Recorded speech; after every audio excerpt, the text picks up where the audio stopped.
JFD, just fair and direct.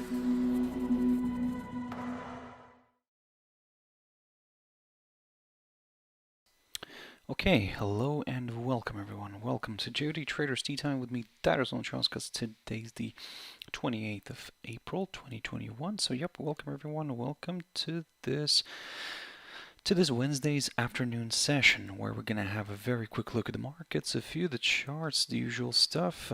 But yep, as always, before we do that, let's quickly have a read through our risk disclaimers. So the content we produce does not constitute investment advice or investment recommendation, should not be considered as such, and does not in any way constitute an invitation to acquire any financial instrument or product. As always, I'll give you a few seconds to read the rest and we can continue.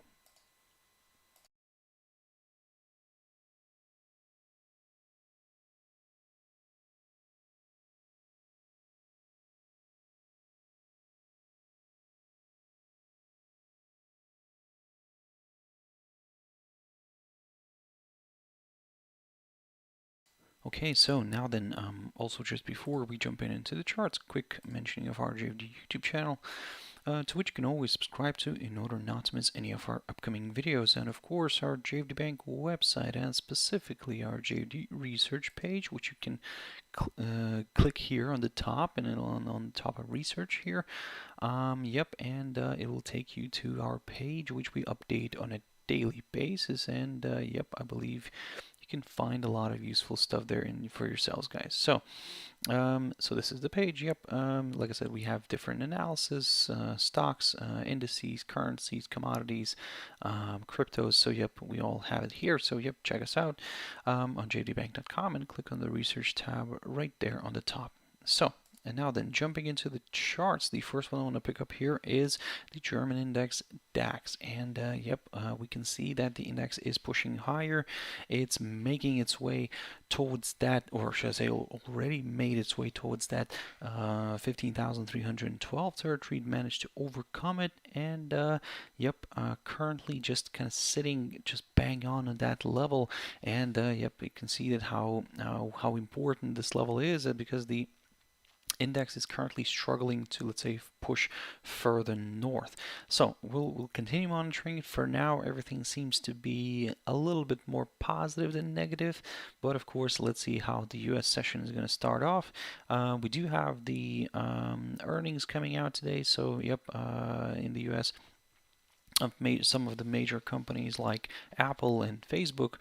And talking about Facebook, this is where I'll jump into NASDAQ 100, and basically that's what I'm going to be keeping an eye on the earnings from Facebook. If those are going to come out much better than expected, then of course we might see NASDAQ pushing higher. Currently, the NASDAQ 100 is sitting, let me just quickly double check that, is sitting near the 13,940 mark. So yesterday we saw the index pushing higher, testing the all-time high. I think it overshot it. No, it didn't overshoot it. It just tested the area very close to it and drifted back down.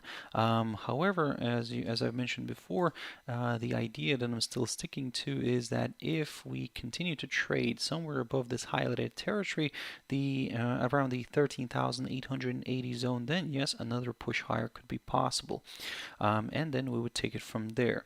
Now, in terms of the downside, well, of course, as I said, if this highlighted area gets broken, then yes, it could open the door towards lower areas. But to be a little bit more on the safe side, maybe a drop below this 13,700 territory could do the job for more sellers, and then yep, further declines could be possible. Well, by further declines, I mean a temporary correction, because let's not forget that we're still trading above this upside support line taken from the low the 5th of March. But for now, putting aside all the negativity, for now the index is still trading, even though the cash index is still trading and hanging above this 13,880 territory. If it continues to do so, then yes, there is a chance for the index to move higher. So keep your eyes on that, guys.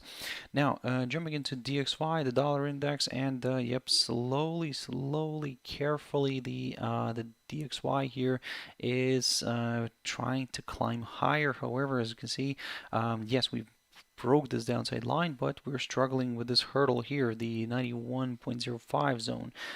Previously, that acted as a good area of support. Now you can see that it is doing its job as a good area of resistance. Yes, we did get an overshoot here today, but for now, I mean, looking at this picture, for now, we will take a bit of a careful approach here, because again, if by the end of the day, let's say this index, this daily candle drifts back and stays below this downside line, then maybe we're not really done with the downside in the near term. Jumping into silver, silver is declining today. However, it still remains above this 25.85 territory. I spoke about this level previously, and basically also it remains above this upside support line taken from the low, the 31st of March. So even though we're seeing a bit of negativity here, if this whole area continues to provide support, then yes, a nice rebound here could be possible. However, as you've noted, as I've shown just right now, DXY is kind of a little bit tricky right now. So if DXY suddenly drops lower, then yep, we might see this this commodity pushing back up. However, for me, my preference here, in order to consider the upside, well, first of all, I would like to see the daily candle at least staying above the 26.30 territory, but preferably a push above the 26.63 territory would be required. Litecoin. Litecoin is, well, I haven't looked at Litecoin for quite a while, but let me just probably adjust a few of these levels recently. Now, first of all, I'll mark some of these that some new ones that I'm going to be keeping an eye on here. So previously, as you can see, the idea was that if this area right here, the 250.50 zone, or actually, yeah, approximately around here, 250.50, if that area provides support, then yes, we might see a nice rebound, but that didn't really quite happen, and instead we had a drop below this area, and we dropped below the 21-day EMA, and yep, we drifted lower. So this idea did work out. So now let me just recycle some of these lines, and well, the most important here is that this 250.50 area is now kind of today acting as a bit of an area of support here, together with the 21-day EMA. So this, I would say, even this whole area around both of those lines. Now, if the rate continues to trade above this area, above this 250.50 zone, then of course there is a chance for this crypto to move higher. If you're a little bit on the skeptical side, I mean on the cautious side, not the skeptical side, but the cautious side, but then what you could do here is wait for a push above the 266.74 zone right here. This way the crypto would confirm a forthcoming higher high, and yep, we could go for some higher levels here. And let me just probably reuse one of these lines here and mark this level here. This is going to be my next target. I'm not going to drag this one way too much to the upside. So initially, let's go slowly, step by step. And as I said, my next target is the 289.60 level, marked by the high of the 22nd of April. And that is, of course, if we climb above the current high of today, near the 266.74 level. Now, a quick update on AUDUSD. This is what I've talked about this from the beginning of this week, and also I mentioned to you guys today that in a way this is what I'm looking at here. This potential kind of falling wedge pattern. However, until we see a break through the upper side of the wedge, we cannot really get comfortable with the upside, and this is exactly the reason why. And what I said to you this morning as well, that while we were still hanging slightly above this highlighted territory near the 1.0743, I said that if it suddenly gets broken again, then because this morning we were already slightly below it, and then we kind of rebounded back above it.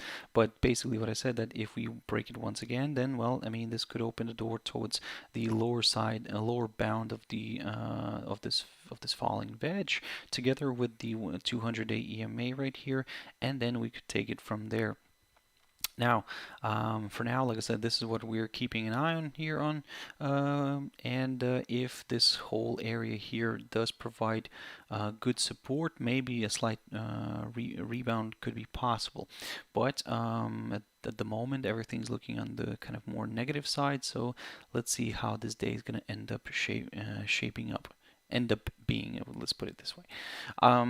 USDCAD. Now, USDCAD is also interesting, and we are near this highlighted territory, which is the lowest point of March, and that level is approximately around the 1.2365 zone right here, and that's, as I said, the lowest point of March. So in order to go for further declines, we need to see a clear break below it. For now, we're just hanging just fractionally above it, so that means that for now we are waiting, and we're waiting for that break here, for that breakout. If we get it, then yes, yeah, lower levels could be met. But if we don't get that, then of course, well, I mean, we could see maybe a rebound here, back up. However, to be honest, I would prefer, for the upside, I would prefer at least a push above the a push back above the 1.25 territory, somewhere around here, and above this 21-day EMA, in order to start considering slightly higher levels. Because don't get me wrong, we do have a bunch of resistance areas around here, but we'll get to that point if we see a push above the 1.25 zone. Now, jumping into GBP NZD. So here I've talked about this from the beginning of this week, and said to you guys, even if we get a retracement here, I mean, if this downside line continues to provide resistance, then yes, another slide could be possible. However, preferably, and to get a little bit more excited with the downside, I would preferably I would drop below this hurdle, the current lowest point of April, near the 1.9175 territory right here, would be required, and then yes, lower levels could be met, because such a move here would confirm a forthcoming lower low, and potentially we could see more sellers joining in. But for now, we are seeing a nice reversal here. That's great for the sellers. But again, will we get a drop below this area right here? We'll just have to wait and see, because again, if you've missed this move lower right now, probably be very careful and kind of just probably take a step back and just observe the price action. And if we do drop and stay below this 1.9175 territory, then yes, we could go for some lower levels. Euro against Turkish lira, guys. So here you can see that basically this is the kind of the idea I've mentioned to you on Monday and on Tuesday as well. And basically the euro against the Turkish lira here is now drifting lower, and it broke this upside support line, although tentative, of course, but nevertheless it dropped below it, dropped below some of these previously seen as resistance levels. Now kind of taken as support, or again, they could be looked at later on as potential resistance zones. But for now, you can see that the pair is drifting lower, and my next target is the 9.77 mark, approximately around here, not far from that 21-day EMA, and then I'll take it from there. Because again, let's see if this one can push further south, but yeah, for now it is how it is, guys. For now, yes, we're leaning towards the downside, but we're gonna go very, very carefully on this one, and we will target this 9.77 mark for now. And then, like I said, we'll see what it wants to do after. And finally, EURUSD. So, guys, EURUSD did try to move lower initially. It did so. I mean, it's currently still in the red fractionally, but not much. And basically, what could happen here is, and if we take a look, for example, at the 4-hour chart, we might see maybe this move as a potential little small correction, and probably no, it's better visible here on the daily chart. So if we take this candle here, the candle of the 23rd of April, and then the following three candles, well, I mean, we could maybe consider those following three candles as a potential bullish flag here. Now, although that could be the case, still we would need to see a pop above the this barrier right here, the 1.2113. I spoke about this level previously. If we get a move above this area, then yes, this would first of all break this downside line. Second, it would confirm a forthcoming higher high, and yep, potentially more buyers could join in. So keep that in mind.